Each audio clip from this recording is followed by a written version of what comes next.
नमो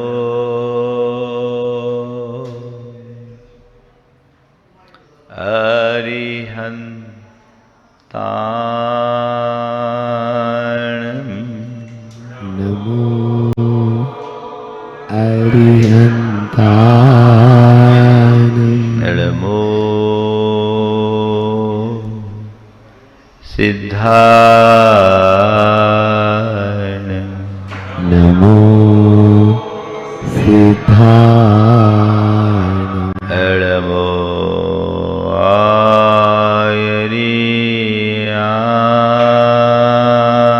आयरियाणं नमो आयरियाणं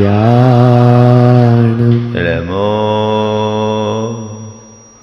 उवध्यायाणं नमो उवध्यायाणं नमो लोये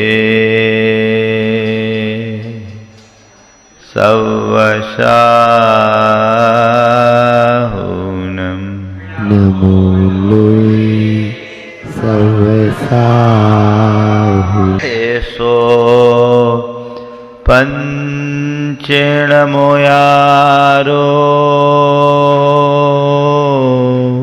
ऐसो पंच नमो यारो सर्वपाव पनाशनो सर्व पाव पणासनो मङ्गलालं च सवेशिं मंगलाणं च सवेसिं पढमं हो मङ्गलम् परमं होय मंगलम। जय बोलो देवादिदेव 1008 श्री भगवान महावीर स्वामी की जय जय जय अहिंसा परमो धर्म की जय जय जय परम पूज आचार्य गुरुवर श्री विद्यासागर जी महाराज की जय जय जय परम पूज्य मुनि श्री 108 प्रमाण सर जी महाराज की। जीवन में 4 चीजें अत्यंत दुर्लभ है।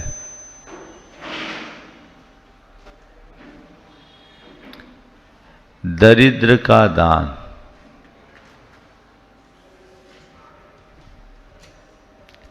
समर्थ की क्षमा,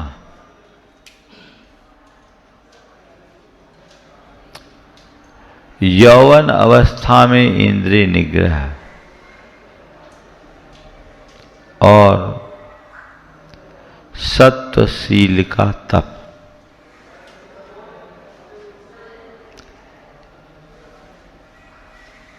ये बहुत दुर्लभ है। दरिद्र व्यक्ति दान दे,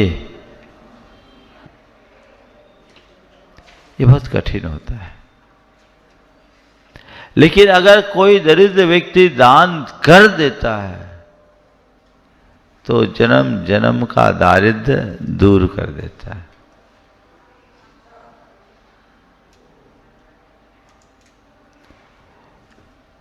बहुत कठिन होता है। दरअसल दान उदारता की अभिव्यक्ति है।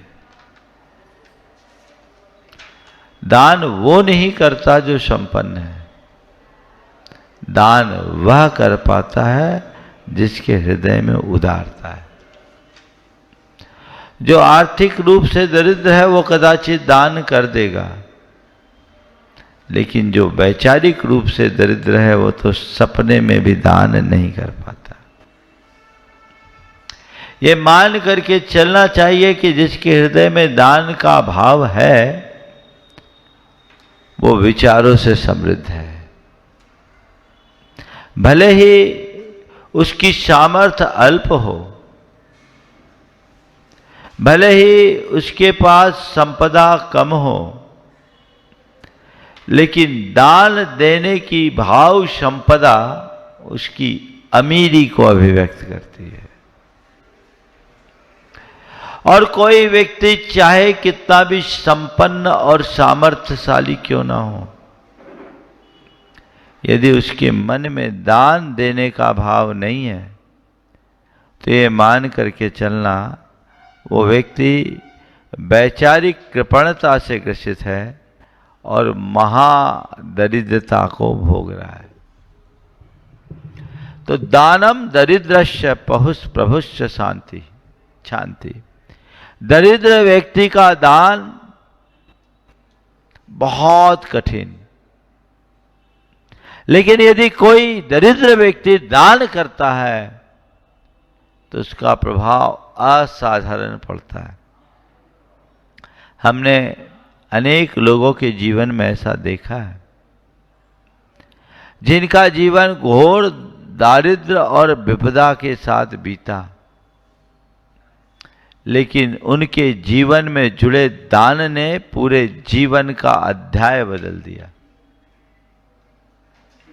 आज जिनके पास कभी कुछ नहीं था, आज समृद्धि के शिखर पर पहुंच गए।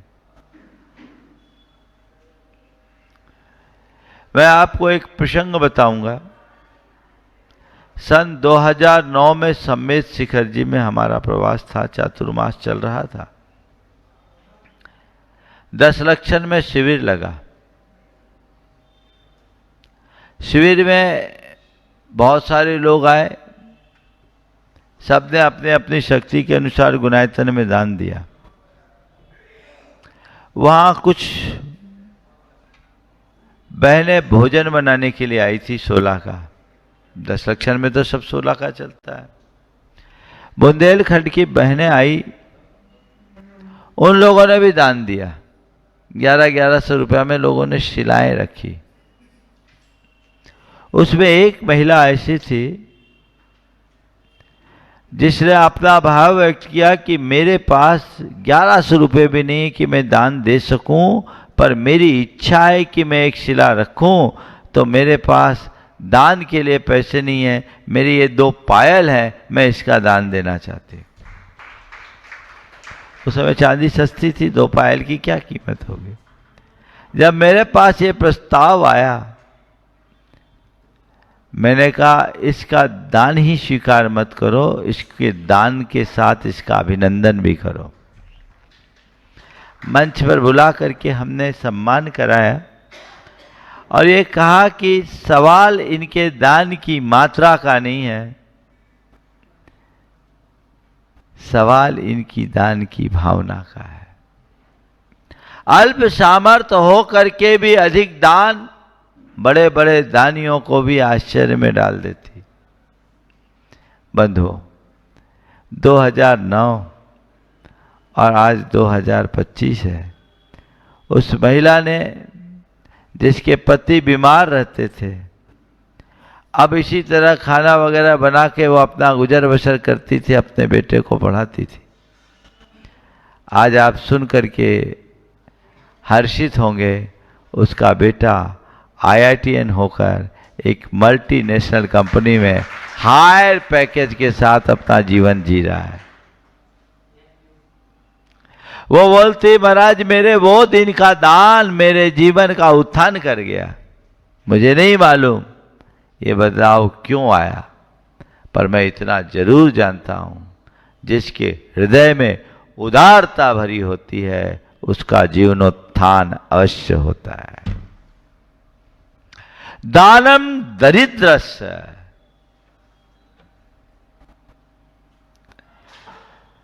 दरिद्र व्यक्ति का दान बहुत दुर्लभ होता है। इसलिए कभी भी दान देने का प्रसंग आए, अपनी सामर्थ्य को कभी कम मत करना। कई लोग ये बोलते हैं, संपन्न होने के बाद भी जब ऐसे उद्गार व्यक्त करते हैं कि हमारी सामर्थ्य कहाँ, वे अपने ऐसे अंतराय को बढ़ाते हैं कि उनकी सामर्थ्य वाकई में घट जाती। समर्थ होने पर कभी अपने सामर्थ्य का रोना मत रोना। सामर्थ्य के अनुरूप देना, सामर्थ्य का उल्लंघन मत करना। और सामर्थ्य की कमी हो तो जितना हो उतना देते हुए प्रभु से भावना भाव कि प्रभु मुझ में ऐसी सामर्थ्य आ जाए कि मैं इससे भी ज्यादा कर सकूं। ये बदलाव का आधार है। दूसरा है समर्थ होने पर क्षमा, प्रभुश्च शांति शांति।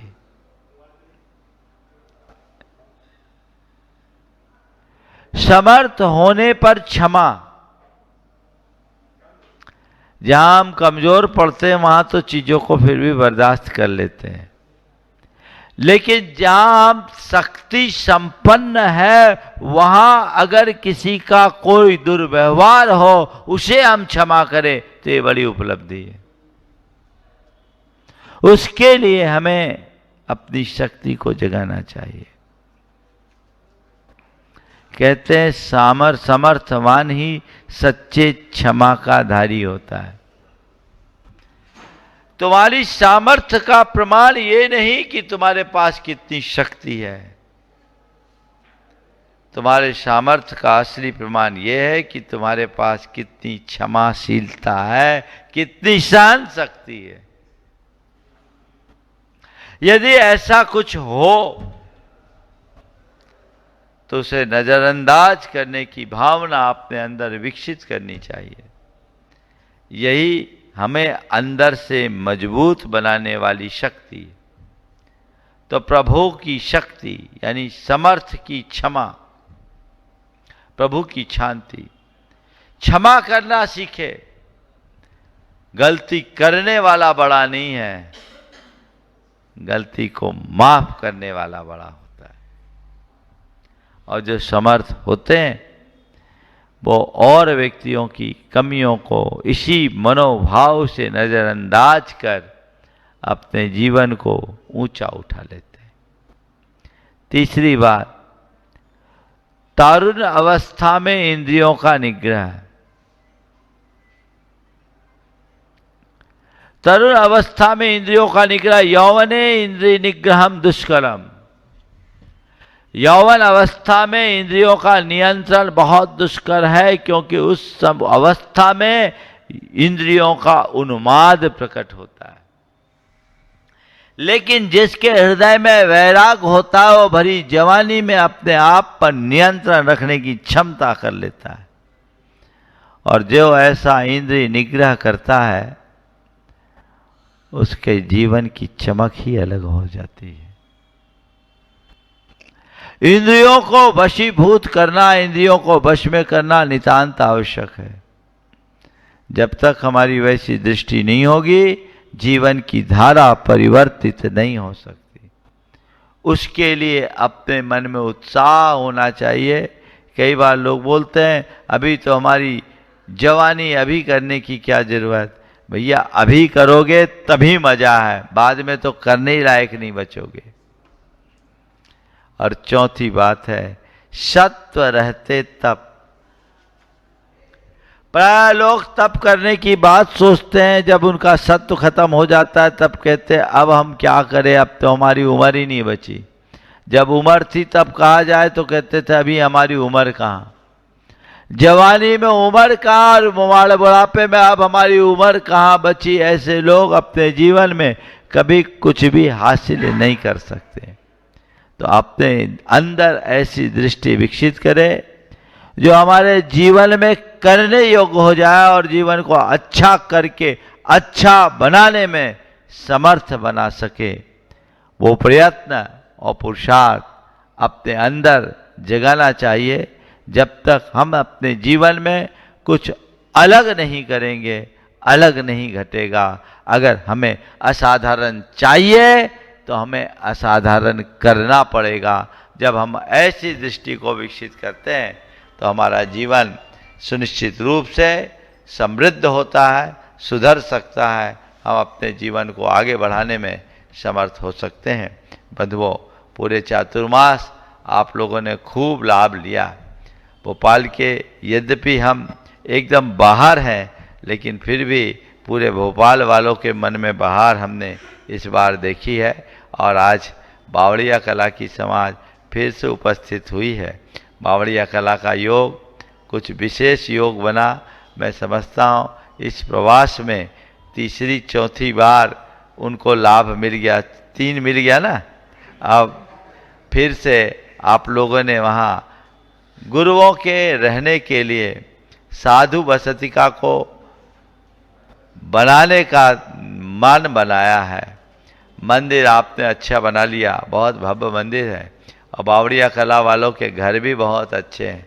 लेकिन हम जब जब गए, जिस के मकान में हमें ठहराया, हमने यही कहा था, भैया जब सब बस जाएंगे तो किराए के मकानों में गुरुओं को कब तक ठहराओगे। ये बात आप लोगों को लग गई, कमेटी आगे आई। मैं खासकर उल्लेख करना चाहूँगा पुष्पेंद्र भाई का, जिन्होंने इसे इनिशिएटिव लिया कमेटी के साथ। कमेटी ने तो तत्परता दिखाई, अशोक जी ने, लेकिन मैं ये कह सकता हूँ कि पुष्पेंद्र जी और उनकी पूरी टीम, इन लोगों ने आगे बढ़ कर के इस कार्य को आगे बढ़ाने का मनोभाव जगाया। ये बहुत शुभ लक्षण है। निश्चित आपने जो काम बीड़ा उठाया है वो साकार हो। आपने हमसे इसके लिए निवेदन किया है, तैयारी रखिए। तिथि टेंटेटिव है, 3 और 4 तारीख का कार्यक्रम अभी मानस में रखिए। आगे पीछे कोई एक आध दिन होगा गुंजाइश के अनुरूप तो आप सबको बता दिया जाएगा।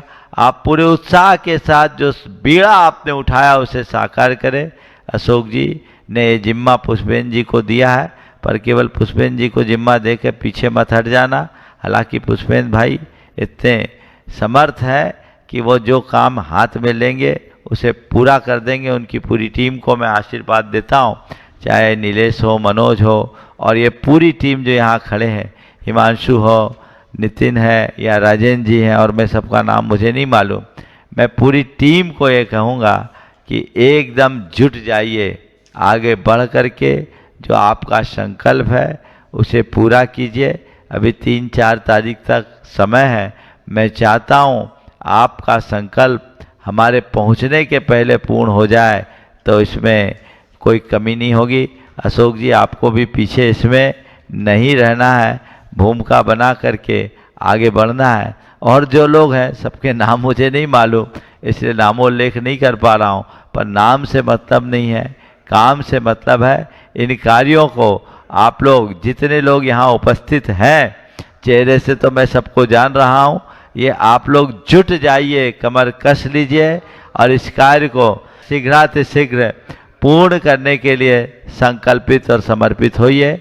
मैं ये मानता हूँ कि बावड़िया कला भविष्य में भोपाल का एक बहुत बड़ा केंद्र बनेगा, और वहाँ जब तक साधु संतों का सानिध्य नहीं मिले तो आपको रहने का कोई आनंद नहीं आएगा। वो आनंद निरंतर बना रहे, इसके लिए प्रयास तो आप लोगों को करना ही चाहिए। समाज हर अर्थ में संपन्न है, समर्थ है, उदार है और श्रद्धालु है, और जहाँ ये सब चीज़ें जुड़ी होती हैं वहाँ कोई कार्य असंभव नहीं होता। आपने बीड़ा उठाया, मंगलाचरण भी कर दिया है, बहुत जल्दी उसकी शुरुआत होगी। हम रूपरेखा बनाकर 3 और 4 तारीख का जो भी कार्यक्रम होगा आजकल में आपको मिल जाएगा। अभी तो मौसम में भी बहुत उलटफेर चल रहा है, फिर भी जो बेहतर होगा वो लाभ आप सबको मिलेगा। आप लाभान्वित हों और इस कार्य को शीघ्र साकार करें। इसी भाव के साथ आज अधिक विस्तार की इच्छा नहीं है, मैं यहीं पर विराम दूंगा। चूँकि आने वाले 7, 8 और 9 तारीख के कार्यक्रम की तैयारी में आप सब पूरी तरह जुटे हुए हैं। पूरे देश, और देश नहीं, देश से बाहर के लोग भी उसमें अपनी भागीदारी देंगे, तो भोपाल वालों की इसमें तो विशेष जिम्मेदारी है, और ख़ासकर गुणायतन और गुरुकुलम से जुड़े हुए लोगों की और भी जिम्मेदारी है। आप पूर्ण उत्साह का परिचय दीजिए। 7 तारीख के इस गुरुकुलम के शुभारंभ में आपका महत्वपूर्ण योगदान होना चाहिए, और 7 तारीख को ही डॉक्टर दीपक जैन का जो एक कार्यक्रम है वो अपने आप में बड़ा अद्भुत कार्यक्रम है। उस कार्यक्रम में भी आप अपने बच्चों के साथ उपस्थित होइए। उनका एक जो बहुत अच्छा वर्कशॉप है एस्पायर टू राइज, वो लगभग 6 बजे से 8 बजे तक का कार्यक्रम, उस दिन अन्य भी कार्यक्रम है। उस दिन का शंका समाधान एक विशिष्ट कार्यक्रम के रूप में परिणत होगा, आप उसमें अपनी भागीदारी दें। और 8 तारीख को गुणायतन का अधिवेशन है, जिसमें देश विदेश के लोग आएंगे, गुणायतन से संबद्ध सभी लोग उसमें उपस्थित होंगे। और 9 तारीख के पिछी परिवर्तन का ये जो गुणायतन गौरव के नाम से त्रिदिवसीय आयोजन है, आप उस सब का भरपूर लाभ लें। देश भर के लोग उसमें आएंगे, आप भी अपनी सहभागिता दें। इसी भाव के साथ मैं, चूँकि कुछ आज आवश्यक कार्य है, इसलिए मैं अधिक विस्तार नहीं दे रहा हूँ। महाराज जी अगर चाहें तो इससे इस समय को पूरा कर सकते हैं। बोलिए परम पूज्य आचार्य गुरु विद्यासागर। अहिंसा परमो धर्म की परम पूज्य आचार्य गुरुवर श्री विद्यासागर जी महाराज की। परम उपकारी परम पूज्य मुनि श्री 108 प्रमाण सारणी जी महाराज की।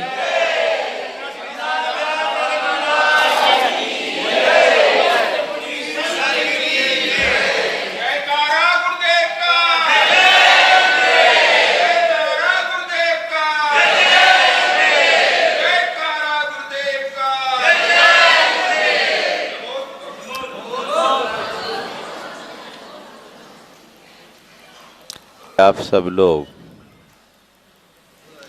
बड़े प्रसन्न दिखाई पड़ रहे हैं। काफी दिनों से आप लोग लगातार अनुरोध कर रहे थे, गुरुओं का समागम मिलता है तो मन हर्षित होता है। हालांकि चातुर्मास में सोनागिर बाजू में होने से बहुत लोगों ने नियमित लाभ लिया है। सवाल है, गुरु समागम से हम क्या लाभ लें? उनकी सेवा, वही भक्ति में जुड़कर लाभान्वित होना ऊपरी लाभ है, और उनके संपर्क में आकर अपने आंतरिक जीवन में परिवर्तन लाना वास्तविक लाभ है। हम सबको यह देखना है कि धर्म करते हुए मुझ पर क्या प्रभाव पड़ रहा है। ये मेरा सौभाग्य है कि मुझे परंपरागत रूप से धर्म के संस्कार मिले,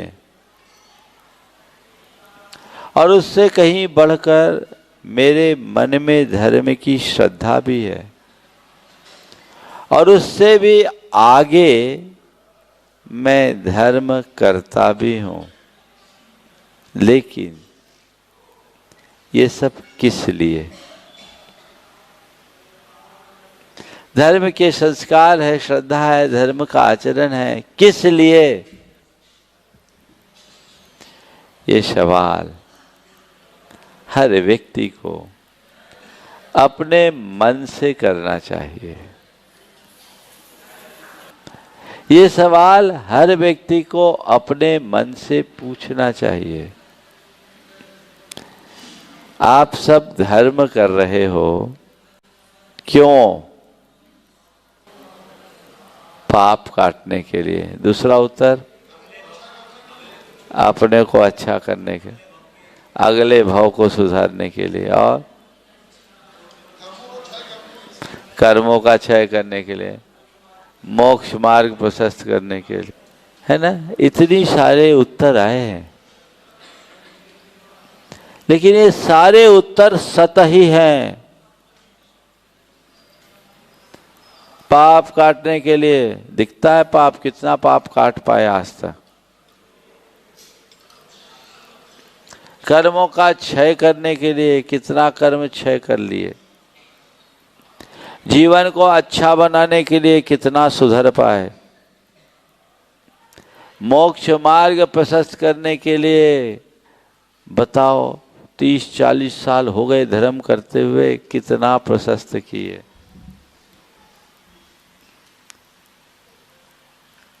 ये सवाल हर मनुष्य को अपने मन से करना चाहिए।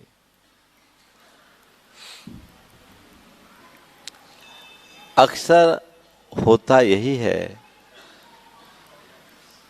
कि हम मूलभूत प्रयोजन से दूर हो जाते हैं,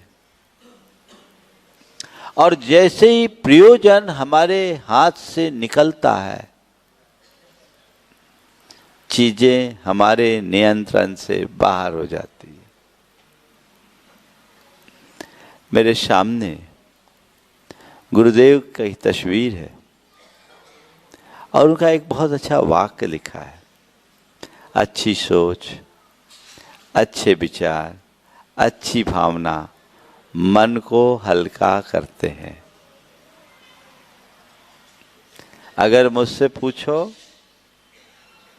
तो मैं यही कहना चाहूंगा, धर्म का यही उद्देश्य होना चाहिए।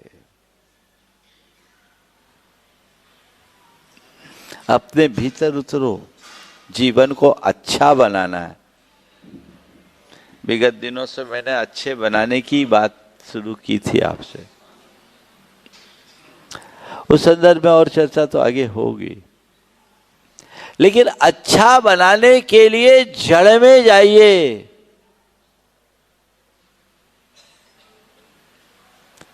सबसे पहली बात है अच्छे भाव रखें। भाव अच्छे होंगे तो सोच अच्छी होगी, सोच अच्छी तो विचार अच्छे आएंगे, विचार अच्छे होंगे तो व्यवहार अच्छा होगा, और व्यवहार अच्छा होगा तो जीवन अच्छा होगा।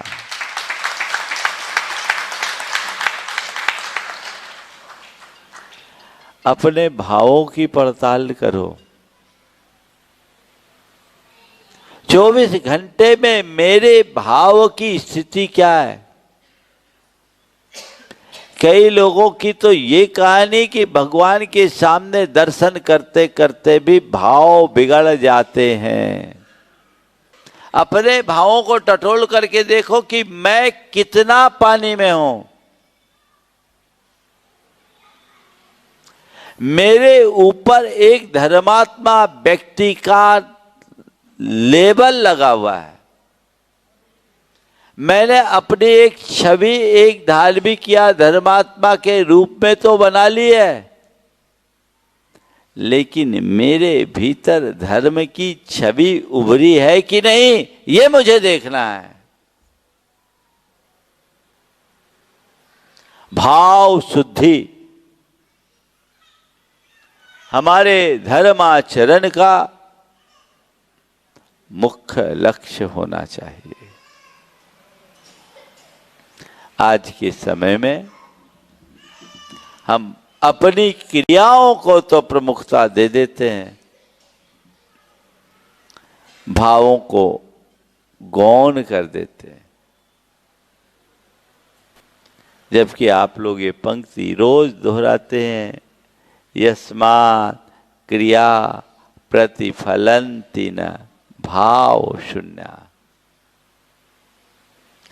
भाव शून्य होने से कोई क्रिया फलवान नहीं होती। मैंने अपने भावों को नहीं संभाला तो मेरा जीवन नहीं संभलेगा। भाव से ही हमारा भाव जुड़ता है, भाव भाव सुधारते हैं और भाव ही भाव बिगाड़ता है। तो भाव सुधारने के लिए भाव सुधारना जरूरी है। भावों को सुधारने की दिशा में हम क्या कर रहे हैं? हमें उस पर विचार करने की आवश्यकता और अपेक्षा है। एक लक्ष्य बनाएं, मेरे भाव अच्छे हों। मैं अपने भावों को विशुद्ध बना सकूं। भाव क्या है? हमारे चेतना में जमे हुए संस्कारों का उभार। जन्म जन्मांतरों से हमारी चेतना में जो संस्कार है वे ही उभर करके भाव बनते हैं, और अनादि के संस्कार उल्टे बने हुए हैं। वही संस्कार हावी होते हैं। आपने देखा कहीं से एक बार पानी बहा दो, धार सूख जाने के बाद दोबारा जब कभी भी पानी ढोलो वहीं से बहेगा। ये संस्कार है। यदि हम आधुनिक विज्ञान की दृष्टि से बात करें तो हमारे मस्तिष्क के जैसे न्यूरल्स पाथवे बन जाते हैं, हमारा मस्तिष्क वैसा ही सोचना शुरू कर देता है, अंदर वैसे ही भाव हो जाते हैं। हमारा लिम्बिक सिस्टम पूरा उसी के अनुरूप काम करता है। तो इसके लिए हमें अभ्यास करने की जरूरत है। मेरे भाव विशुद्ध हो, ये भावना भाएं। अपनी चेतना में जमे हुए पुराने संस्कारों का शोधन तभी होगा जब हम उसमें नए संस्कारों का आरोपण करेंगे। शास्त्र की भाषा में इसे ही बोलते हैं पुण्य का बंध और पाप का क्षय। पाप काटना है ना, पाप है क्या और पुण्य है क्या? हमारे अंदर का अशुभ भाव पाप है और शुभ भाव पुण्य है। अशुभ भाव को मिटाना ही पाप का छेदन है और शुभ भाव को जगाना ही पुण्य का उपार्जन है। असल धर्म ये है, भाव धारा में बदलाव हमारा लक्ष्य होना चाहिए। कैसे बदलाव? अभी तो देखो थोड़े में भाव बिगड़ जाते हैं। बोलो बिगड़ते कि नहीं? अच्छे भाव से काम कर रहे हैं, एक निमित्त आया गए, है ना, पल में। आप लोगों की दशा कैसी मालूम? दो नंगी तारे हैं ना, थोड़ी सी भी टकराए तो स्पार्क हो जाता है। तो भैया इन तारों में इंसुलेशन करवा लो। अगर वायरिंग इंसुलेटेड हो तो एक जगह 1000 वायर हो, कुछ होगा क्या? धर्म करने का मतलब ये है कि भावों के तारों में सही समझ का इंसुलेशन चढ़ा लेना जो स्पार्किंग से बचा दे।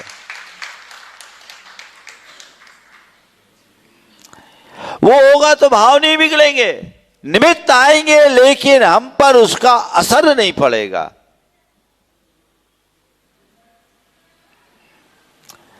तो भाव, सोच, विचार और व्यवहार मूल को संभाले। हम अपने प्रवृत्तियों को तो बदलने में उत्साहित हो जाते बहुत जल्दी। जब हम सतही तौर पर धर्म से जुड़ते हैं तो सबसे पहले हम अपने व्यवहार को बदल देते हैं। व्यवहार में परिवर्तन आ जाता है। पहले मंदिर नहीं आते थे, अब हम मंदिर आना शुरू कर दिए। पहले पूजा पाठ नहीं करते थे, अब पूजा पाठ करना शुरू कर दिए। पहले गुरुओं के समागम में नहीं आते थे, अब गुरुओं के समागम में आने लगे। पहले स्वाध्याय नहीं करते थे, अब हम स्वाध्याय करने लगे। पहले व्रत नियम नहीं पालते थे, अब हम थोड़ा व्रत नियम पालने लगे। ये अच्छा ही है, लेकिन सतही है। ये सब कर तो रहे हो, इसके पीछे तुम्हारी भावना क्या है, विचार क्या है, उसे पकड़ो। जैन धर्म में एक शब्द आता है, सम्यक दर्शन। और ऐसा कहा जाता है कि सम्यक दर्शन के अभाव में किया गया धर्म कार्यकारी नहीं होता। मतलब समझते हो? सम्यक दर्शन के अभाव में कोई कितना व्रत संयम तपश्चरण करे, मुनि भी बन जाए, मोक्ष नहीं मिलेगा। इसका अर्थ बहुत गहरा है। इसका मतलब यह है कि तुम कोई भी क्रिया करो, कैसा भी व्यवहार करो, यदि तुम्हारी दृष्टि सही नहीं है, विचार और भाव पवित्र नहीं हो, उद्देश्य के साथ जुड़े नहीं है, उद्धार नहीं होगा। मेरा व्यवहार बदला है, मैं ऊपर से संतुष्ट हूं, और मेरे बदले हुए व्यवहार को देखकर लोग मुझे बहुत आदर सम्मान दे रहे हैं, पूजा कर रहे हैं, लेकिन मेरे भीतर मैं क्या हूं ये तो मैं ही जानता हूं। वो नहीं बदला तो उद्धार नहीं। आप लोग इस बात को गहराई से समझने की कोशिश कीजिए। शास्त्रों में ऐसा लिखा है कि कोई मुनि महाराज बन जाए, 11 अंग 9 पूर्व का ज्ञान भी हो जाए, साधारण मुनि नहीं, महान तपस्या करने वाले शुक्ल लेशा परिणाम के धारी, वो मुनि भी अगर आत्मज्ञान प्राप्त न करे, सम्यक दर्शन प्राप्त न करे, तो उसका उद्धार नहीं होगा। बोलो, उससे बड़े धर्मात्मा तो तुम नहीं हो। जब वो भी अटक सकते हैं, तो जिनने अभी आत्मा की समझ ही विकसित नहीं की, उसका क्या होगा?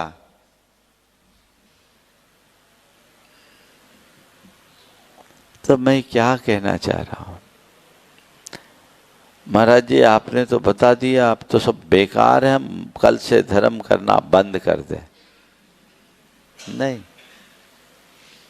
मैं ये नहीं कह रहा हूं कि कल से धर्म करना बंद कर दो। मैं ये कह रहा हूं कि कल से मर्म को समझना शुरू कर दो। मर्म समझ में आएगा तो धर्म अपने आप उतर जाएगा, और धर्म उतरेगा तुम्हारा कर्म सुधरेगा। गहराई में उतरने की कोशिश कीजिए, जड़ को संभालने का प्रयत्न कीजिए, अन्यथा यह सब कोरी आत्ममुग्धता है।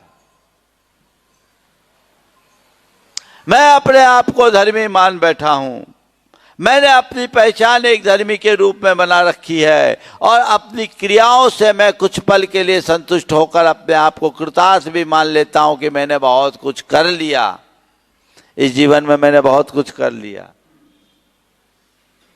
लेकिन भगवान से पूछोगे तो भगवान कहेंगे, बेटा तुझे जो करना था तू किया ही नहीं। मूल में भूल। सब लोगों से मैं कहूंगा, ये समझ अपने अंतरंग में विकसित करनी चाहिए। मन कितना कमजोर है, पल में लुढ़क जाता है, भटक जाता है, उचट जाता है, भड़क जाता है, होता है।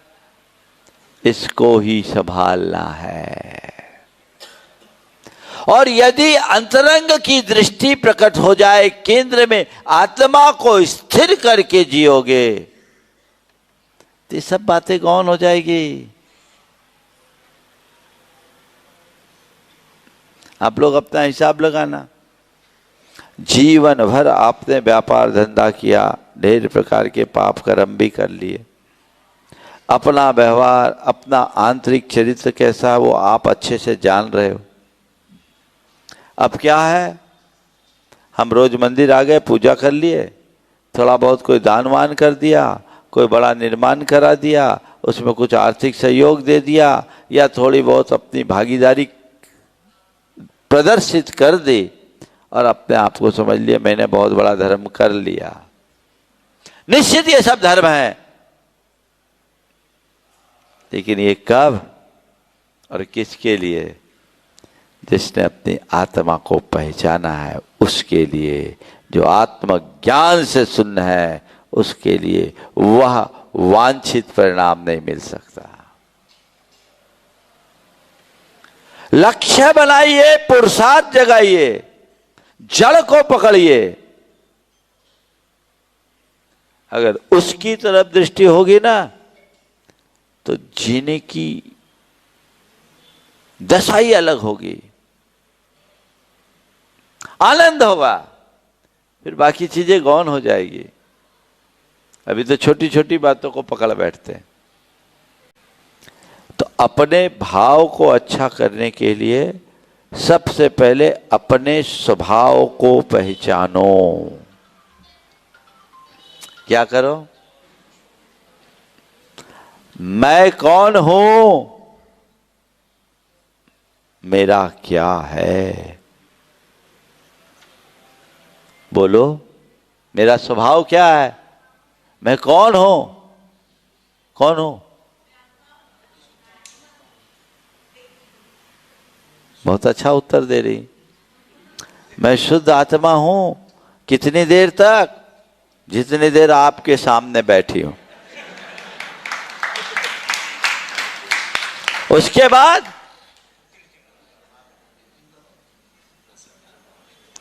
क्या है? बस यही जगाना है कि मैं कहीं भी रहूं मुझे इस बात का भान रहे मैं कौन हूं। मैं आपसे एक सवाल पूछता हूं। आपसे, चूंकि आप एक जिम्मेदार नागरिक हो, ठीक है, सब और सुशील नागरिक की श्रेणी में गिने जाते हो। आपसे कोई अपराध करने की बात की जाए, करने को तैयार होगे क्या? क्यों? क्यों अपराध करने के लिए राजी क्यों नहीं? क्योंकि मैं एक जिम्मेदार नागरिक हूं। यह मेरे छवि के अनुकूल नहीं है।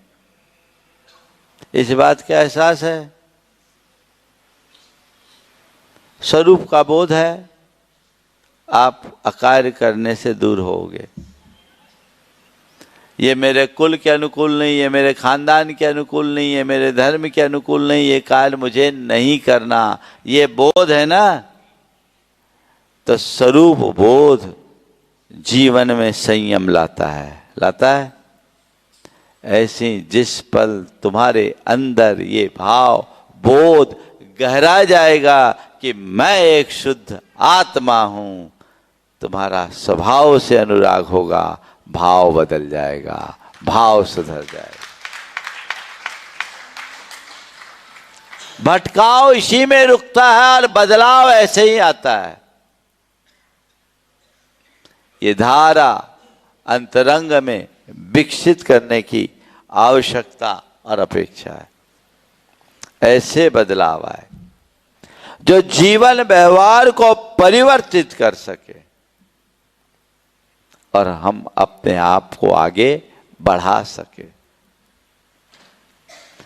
तो अपने स्वभाव को पहचानोगे तभी भाव शुद्धि होगी, और स्वभाव को पहचानते हुए हर पल वो स्वभाव की भावना भावो। किसकी भावना भाव?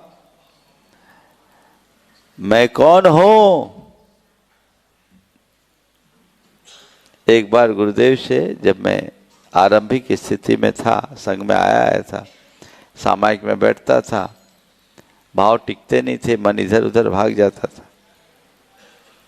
गुरुदेव से पूछा, गुरुदेव सामायिक में मन नहीं लगता, क्या करें? उनने एक कारिका बोली, बोले इस कारिका को याद करो, इस पर विचार करो, तुम्हारी सामायिक बहुत अच्छी हो। को हम कीदृक् गुणः कत्य किम प्राप्य किन निमित्त का इत्तु हम प्रत्यहम नोचेदन्न स्थाने मतिर भवे।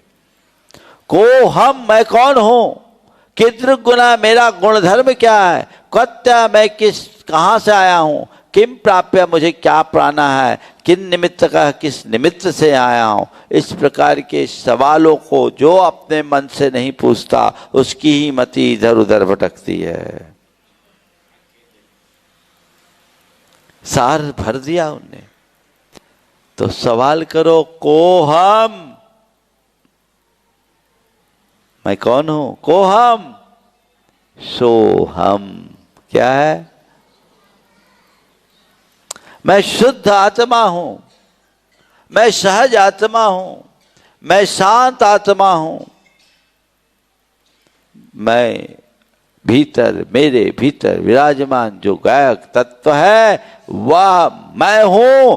को हम सो हम, सो हम, सो हम। एक छोटा सा वाक्य, छोटा सा मंत्र है ये, सो हम। इसको अपने स्वभाव से जोड़िए। रोज कुछ पल के लिए तो बैठिए और अपने अंतरात्मा में ये बात गहराई से बिठाइए कि मैं शुद्ध ज्ञाता दृष्टा स्वभावी आत्मा हूं, मैं चैतन्य स्वरूप हूं, राग देश मोह से मुक्त हूं, विषय कसायों से दूर हूं, मेरा स्वभाव सहज शांत निर्मल और पवित्र है। तो जो मैं हूं मुझे वैसा होना है।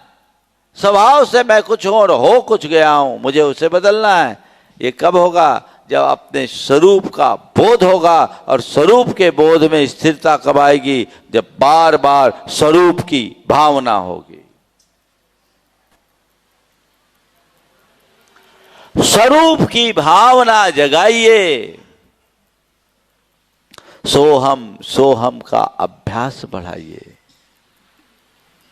आज के इस दौर में धार्मिकता में तो वृद्धि बहुत हुई है, पर आध्यात्मिकता उतनी ही गौण हो गई। जबकि आध्यात्मिकता के अभाव में धार्मिकता का वास्तविक लाभ नहीं मिलता। इसलिए मैं आप सबसे आपकी सराहना करता हूं कि आप धार्मिक हैं, पर प्रेरणा देना चाहता हूं, अब अगली सीढ़ी में चढ़िए, आध्यात्मिक बनिए। आध्यात्मिक दृष्टि अपने अंतर जगाइए जो आपको बदलेगी। एक बात ध्यान रखना, मुझे कोई दूसरा नहीं बदल सकता, मुझे खुद को खुद से ही बदलना पड़ेगा। कोई और मुझे नहीं बदलेगा, मुझे खुद को खुद से बदलना है, खुद को खुद से संभालना है। उसके लिए ऐसी दृष्टि चाहिए, वो आध्यात्मिक दृष्टि। वैसी उदात्त भावना अपने अंदर आए तो बार बार बार बार अपने भावों को संभालो, एक को पकड़ लो। आप श्वास ले रहे हो, 24 घंटे का अभ्यास करो। श्वास लेते समय सो और छोड़ते समय हम की ध्वनि।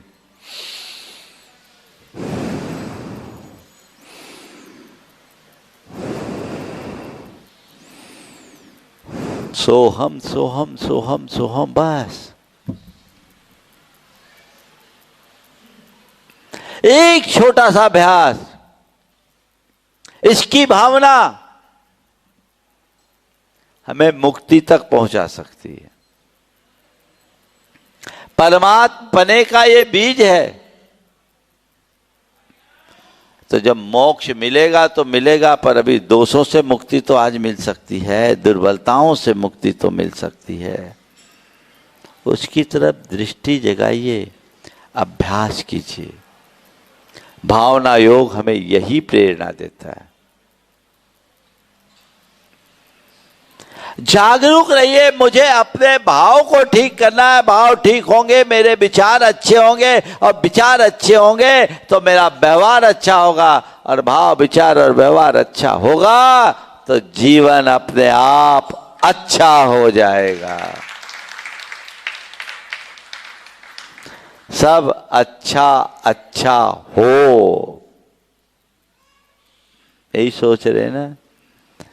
तो जड़ को संभालो, मेरे भाव अच्छे हो। अभी भाव कैसे? पति पत्नी दोनों जा रहे थे, दोनों एक दूसरे से बहुत प्रेम करते थे, देखने में ऐसे ही लगता था। रास्ते में एक कुआं मिला, उसके ऊपर बोर्ड लगा था चमत्कारी कुआं, और नीचे एक टिप्पणी लिखी थी कि इस कुएं में झांकने से मन की मुराद पूरी होती है। इस कुएं में झांकने से मन की मुराद पूरी होती है। पहले पति झांका, उसके बाद उसकी धर्मपत्नी झांकी। धर्मपत्नी झांकी तो कुछ ज्यादा झुक गई और वो सीधे कुएं में गिर गई। धर्मपत्नी झांकी, वो कुछ ज्यादा झुक गई, सीधे कुएं में गिर गई। पति ने कहा, हे भगवान, मुझे क्या मालूम था कि इतनी जल्दी मुराद पूरी होगी।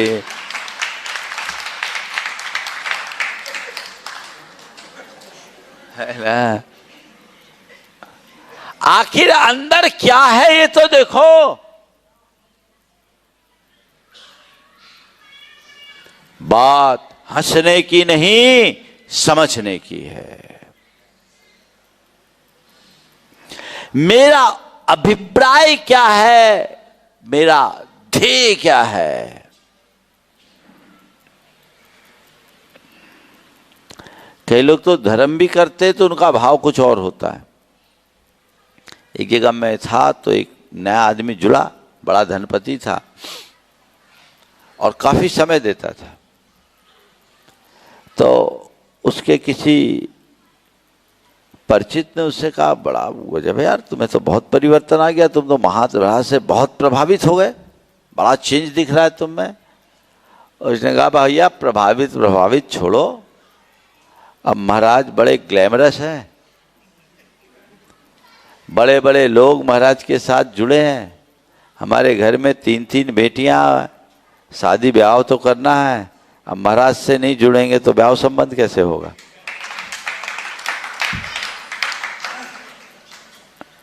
अब बोलो,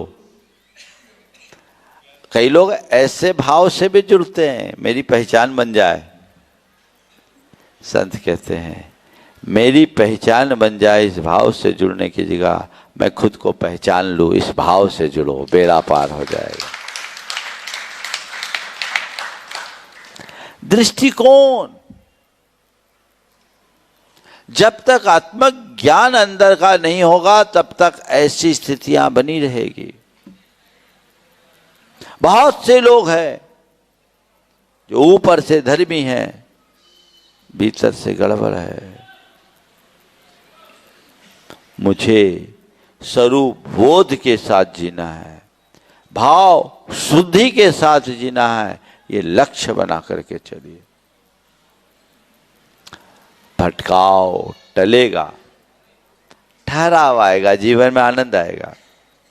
मैं आपसे एक सवाल करता हूं, बोलो, जब भाव बिगड़े रहते तब खुश रहते हो कि भाव अच्छे रहते तब? हाँ, तो फिर हमें भाव अच्छे रखने से कौन रोकता है? बिगाड़ते क्यों? बोलो, कौन बिगाड़ता है? क्यों बिगाड़ते हो? महाराज जी, हमें पता ही नहीं लगता कब बिगड़ जाते हैं। अरे कब बिगड़ जाते ये बात की बात है, अक्सर बिगड़ते हैं, कभी कभी सुधरते हैं। बोलो, हकीकत है ना? ज्यादातर बिगड़े रहते हैं, वो कभी कभी सुधरते हैं। तो मैं आप सबसे कहता हूं, अपने बिगड़े हुए भावों को सुधारने के लिए ही धर्म करो, गुरु शरण में आओ। और ये भावना भाव की जितनी देर आपके चरणों में, उतनी देर मेरे भाव जैसे निर्मल है, उसका कुछ असर ऐसा पड़े कि दिन भर मेरे भाव अच्छे हो। लक्ष्य रखो। देखो आप लोगों की दशा, 1 घंटे भाव से मंदिर में पूजा किए। कुछ लोग होते हैं जो इतनी तल्लीनता से पूजा करते हैं कि देखकर मन आनंदित होता है। भाव से पूजा किए और दरवाजे से बाहर निकल गए तो ताव आ गया। अब भाव कहां? बोलो। और कईयों की तो पूजा करते करते भी अब क्या है, कहां है हम? अब देखो, एक अगरबत्ती कहीं जलाते हो आप, घंटे 1.5 घंटे जलती है। अगरबत्ती के बुझ जाने के बाद भी घंटा 2 घंटा उसकी सुगंध रहती कि नहीं रहती? 1 घंटा अगरबत्ती जली है तो कम से कम आधा 1 घंटा उसकी सुगंध बाद में मिलती है। 1 घंटा पूजा तुमने की और तुम्हारे लिए उस पूजा का असर कितनी देर तक? बोलो, कहीं अगरबत्ती से भी गई बीती दशा तो नहीं है? ऐसा मैं नहीं कहूंगा, मैं तो ये मानता हूं यहां जितने बैठे हैं ये सब दूध के धुले हुए लोग हैं। इनकी तो बात ही नहीं है ऐसा? अगर ऐसा है तो कोई चिंता नहीं, और ऐसा नहीं है तो हमें अपना सुधार करना चाहिए। भावों को संभालिए, आत्मोन्मुखी दृष्टि जगाइए। जितनी भी धार्मिक क्रियाएं हैं वो अपने भावों को रमाने के लिए, चाहे वो पूजन है, चाहे वो प्रवचन है, चाहे वो स्वाध्याय है, चाहे वो जाप है, चाहे वो अन्य कोई व्रत उपवास आदि धार्मिक क्रियाएं हैं, लक्ष्य एक, उद्देश्य एक, वो हमेशा बने रहना चाहिए। अगर वो बना रहेगा तो सुनिश्चित रूप से जीवन सुधरेगा। तो अच्छी सोच, अच्छे विचार, अच्छी भावना मन को हल्का करते हैं। मुझे ऐसा लग रहा है कि गुरुदेव ये आपसे नहीं मुझसे कह रहे हैं। और आप लोग रोज दर्शन करने आओ, उसे पढ़ो तो ये कहो कि ये गुरुदेव का निर्देश मिल रहा है हमारे लिए, और इसे अपने जीवन का मंत्र बना लो। जीवन निखर जाएगा, चमक जाएगा। अंदर से वैसा पुरुषार्थ घटित करने की जरूरत है। वो आप करेंगे तो चीजें अपने आप अनुकूल बनेगी, सब कुछ अच्छा बन जाएगा और जीवन सुधर जाएगा।